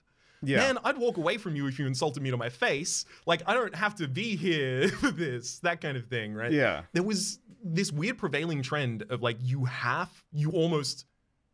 the expectation of your interaction with the internet was that you would just be abused and build up a thick skin. Yeah. And I hate that. I hate it so much. Like, it's important to have somewhat of a thick skin, so you see a bad comment go by and you're like, yeah, whatever. Move on. But at the same time, that doesn't mean that I have to be unfeeling. I just have to be able to separate myself from what they're saying. But at the same time, not just take abuse. Because I've had a number of people say, like, you should not ban anybody. You should allow anyone to say anything. And I'm just like I went on a long, pro LGBT rant the other day just because it came up, and I had a couple of people just say really shitty things, and I'm just like, there is never any point in my entire life where I would ever let this person have access to me in any way, shape, or form ever again. And so, like, yeah, ban them immediately. But yeah, there are some people that will still say, like, no, I shouldn't have done that, and I will say, you were absolutely insane. Yeah, it's weird, because there's this idea that broadly tolerating that kind of abuse, just allowing any messages, those kinds of things, having an open forum is therefore the most equal thing you can do, that it invites as many people as possible. But if you're allowing one hateful bigot to just consistently spout garbage consistently, you know who you're making uncomfortable? All of the people he's bigoted against in your community. Like, you're making an active choice by not moderating that person to not support the other people who feel actively targeted by them. Yep. And I felt like there was a period of time a few years ago where I started inserting myself into my commentary a bit more, right? Like, prior to that, it was largely like, here's the item I got and here's what it does. Yeah. And when I started to do that more, I was putting more of myself as a queer individual into my work as well. And I feel like there was a rough 6 months to a year where anytime anything was mentioned, even to the side of, like, my partner or boyfriend, if I happen to say that at the time, I typically say partner, but people just very reading into that to then be as homophobic as they could be at the time. And it felt like being as public about myself as a queer individual as I could meant that I became a kind of lightning rod or magnet for other people in the community who felt kind of dislocated from other gaming channels. Who saw themselves a bit more represented there. But at the same time, I was pushing out all of the people who were increasingly toxic, and who, man, it feels like a lot of them kind of exist in the alt-right domain. Like, I have a lot of alt-right keywords just hard shadow banned on YouTube. Absolutely. Like, you just won't come up if you say keck. Because guess what? Someone flew a flag of it. It's really, really annoying. But it gave me the ability to kind of like not only insert myself into my work more, but push away the people that I wanted to keep further away and bring closer the people I wanted to bring closer. And honestly, that has made my community so much better. So much stronger of a community as well. Like, not in terms of size necessarily, but just in terms of like the community strength and kind of like cohesion. Yeah. I think it was a little over a year ago, prior to a couple years ago, you know, I was always kind of like, yeah, I'm gonna stay away from real life topics, this is escapism. I think it was a year ago, Splattercat was doing like a long rant about like, you know, you have to say things because if you don't, this stuff festers. And then I saw oh gosh, it's like I'm sure it's a copy pasta story, and maybe it's real or not, but it was a thing about like Nazis in bars, and that it was like a guy was sitting in a bar, and this dude walks in, sits down, and the bartender's like, no, leave. And the dude looked fine, but the bartender just kicked him out on sight alone. The guy asked the bartender why, and the bartender says he's a skinhead. He's a Nazi sympathizer, and if I let him here, like stay here, he'll bring his friends, and they'll get worse and worse and worse until eventually my bar is a Nazi bar. And so like between Splattercat and me reading that story, I kind of realized that like I need to start doing that from like a content and like a moderation and even just like a commentary thing of like just being much more open about who I am and what like values I keep, because I don't want Nazis hanging out in my comment section. And boy, they're very glad to out themselves now if I upset them, which makes them very easy to remove. It's nice, actually.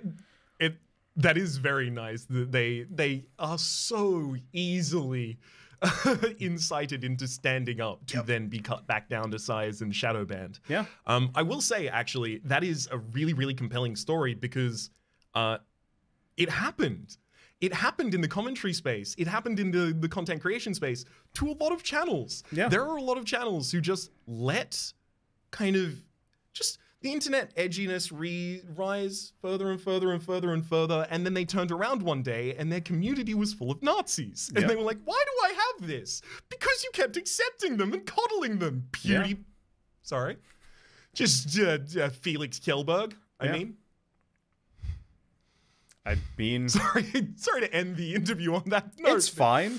It's just like so many people seemed blind to it happening at the time, and it feels like so much of it could have been avoided by just a little more responsibility and moderation at the time. And I'm glad that stories like that are now kind of proliferating such that people actually understand the impact of those kinds of things and curate their spaces appropriately. Yeah. Well, I honestly, despite the fact that you said that was a bad way to end, I think that's a perfectly fine way to end. It's an important lesson. It really is. And it's like, it's something that I wish I had, I'm not going to say learned, because I think I always knew it, but I was like, it's not that bad. It's not that bad. I don't have that many bigots. You know, how do I have that many bigots? I play indie games. I play cute indie games with a lot of lesbians and gay and I mean just LGBTQ across the board. Like, how do these people exist in my community without being screaming balls of rage already? And the answer is, I don't actually know. But the moment I start speaking out about it, then they out themselves as screaming balls of rage, and I give them the boot, and it gets a lot easier. But that I wish I had been doing that all along, because it really does make my community better. It's definitely true. Anyway. So, hot tip. That's my tip for other creators as well. Yeah. Yeah. Well, I guess with that, we have come well past probably the end of our time, but this was an absolutely lovely conversation. Thank you for agreeing to do this with me. That was a lot of fun. Much appreciated. Thank you for asking. Yeah. It's a lovely conversation as well. Yeah. So, for those of you watching this video that have stuck with us this long, if you have somehow never heard of Rhapsody before and have not seen his channel, he does absolutely lovely videos, and there will be a link to his channel in the description below, and you'll see him, hopefully, frequently in all of my videos, and also everything Wholesomeverse related. So yeah, thanks for watching, and we'll see you next time.